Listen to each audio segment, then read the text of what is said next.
I have a little twist today, brother, on brunch that we're gonna do. So, you know me, I'm a big brunch guy. You a big brunch guy, and there's many people out there that's big brunch people. So we're gonna talk about our brunch wish list in terms of people who we would want to sit down with and invite to brunch.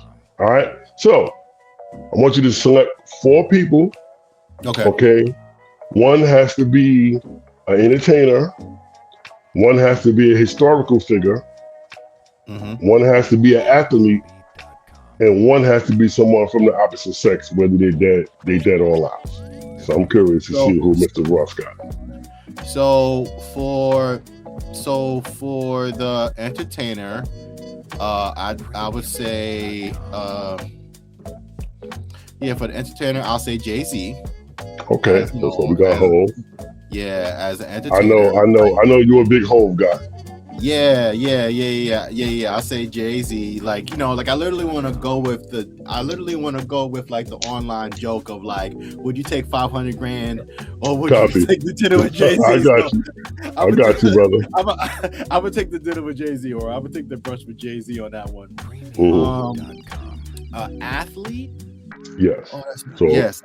So we got Hove. It could be dead or alive. It could be retired or unretired. Yeah. Well, I should say still active. I should say. Yeah.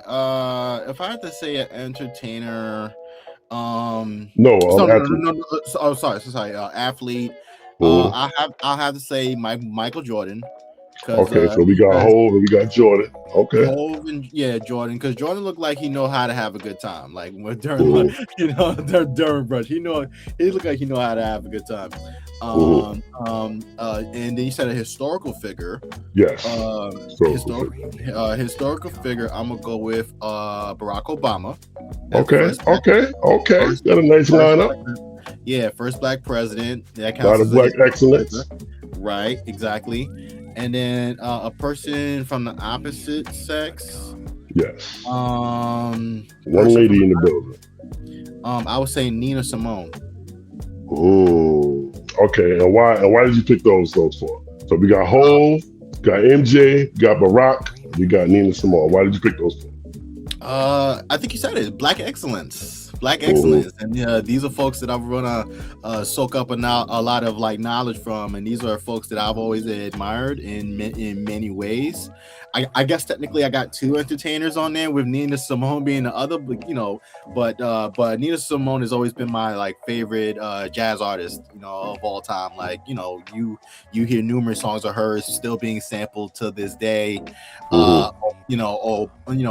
Obama, like I just always loved and appreciated his story. Like I'm currently reading his book, his memoir since coming out of the presidency. I heard that there's going to be I heard, and if I'm not mistaken, in that same book he said that there's going to be another book that he's going to be putting out as well. I think I heard about that.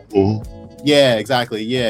And then then Jay-Z. Yeah, like I've always been a Jay-Z stan, and Jordan also too, especially because I know he got a lot of stories. He got a lot of stories from like back in the day that I would definitely want to like pick his brain on. Right.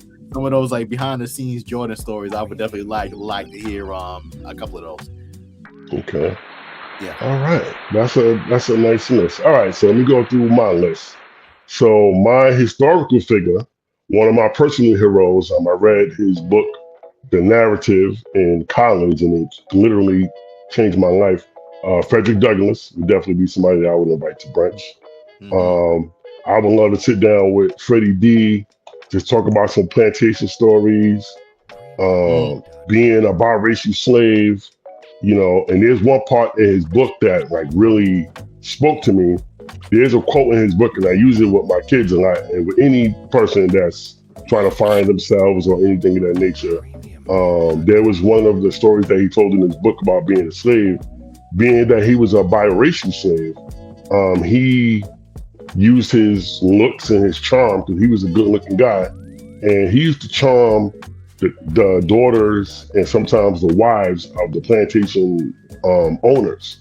And one particular plantation, I believe he was in Maryland, I believe it was the daughter, if I'm not mistaken, took a real liking to him, and she taught him how to read. He didn't know how to read up until that point, and when he learned how to read, um, he said he started looking at his reality totally different, and that's when he really realized that he was a slave. Because up until that point, he thought slavery was just what it was. He didn't know that this was oppression that was happening to him. So once he learned how to read and got educated, that's when the aha clicked off for him. So I would love to have that conversation with Frederick Douglass about that. And also, one of the big narratives about Frederick Douglass was, of course, him being a biracial slave, but also he married a white woman after his initial wife, who was a black woman, died. He ended up marrying a white woman. So you know that whole marrying white and talking black and all those things. So I would love to have a conversation about that as well.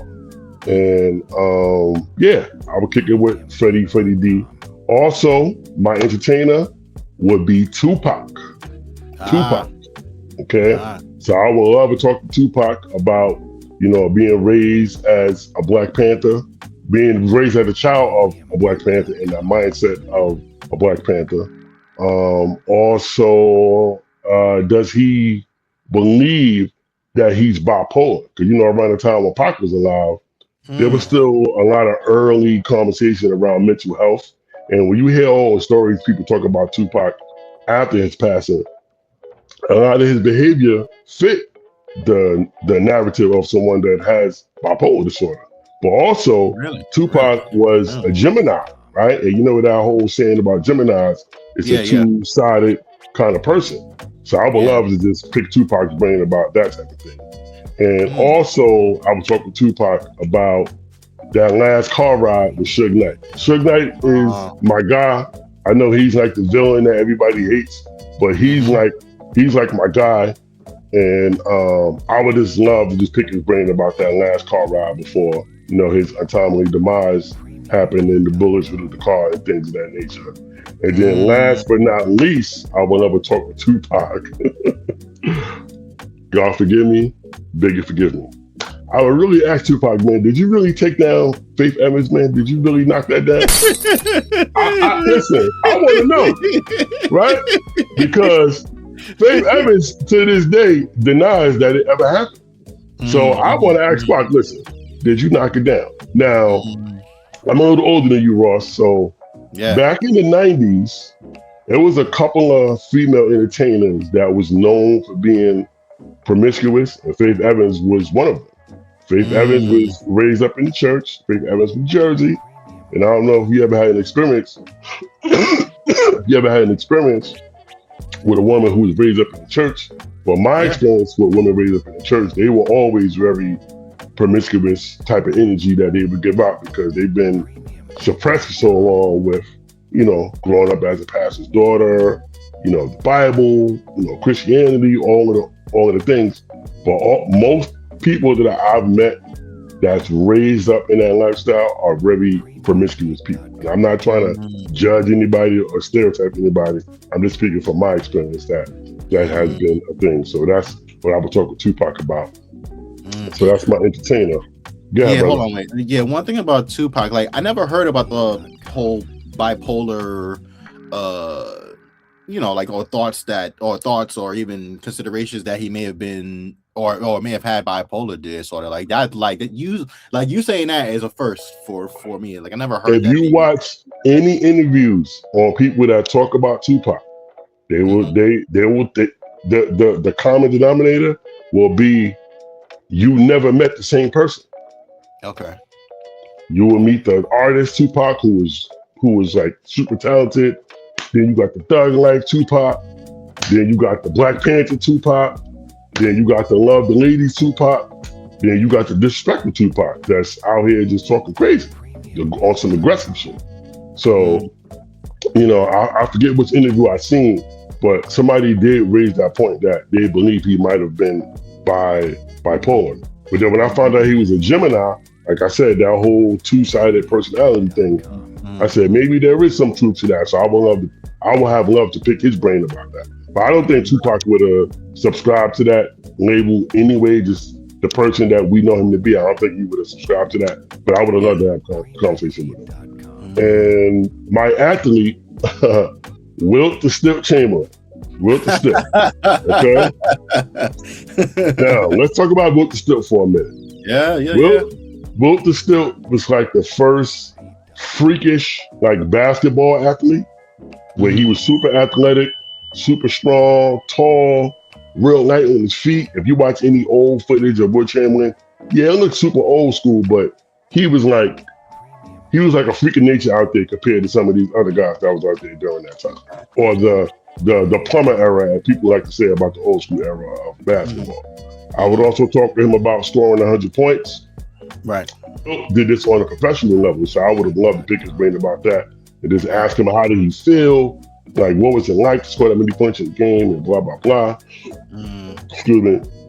And also, there was one season in Wilt Chamberlain's career where he averaged 50 points a game.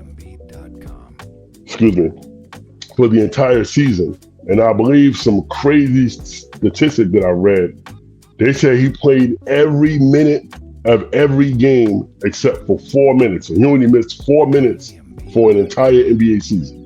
That's how he was able to score 50 points a game, which is like out of this world to even think about. And also, the thing that most people know Wilt Chamberlain for, he alleges he slept with over 20,000 women. That's why he got the name Wilt the Stilt. So I definitely would pick his brain about that as well. Like, how the fuck do you even knock down 20,000 women? Yo, your stamina game must be crazy. Yeah. So, yeah. And my female, like 20,000 is a lot. 20,000 that's a wild number. That's a wild number. A lot of love to give. You know, he got a lot of love to give. You know? Oh, that's a fact. And and my female that I would pick, this gonna make you laugh.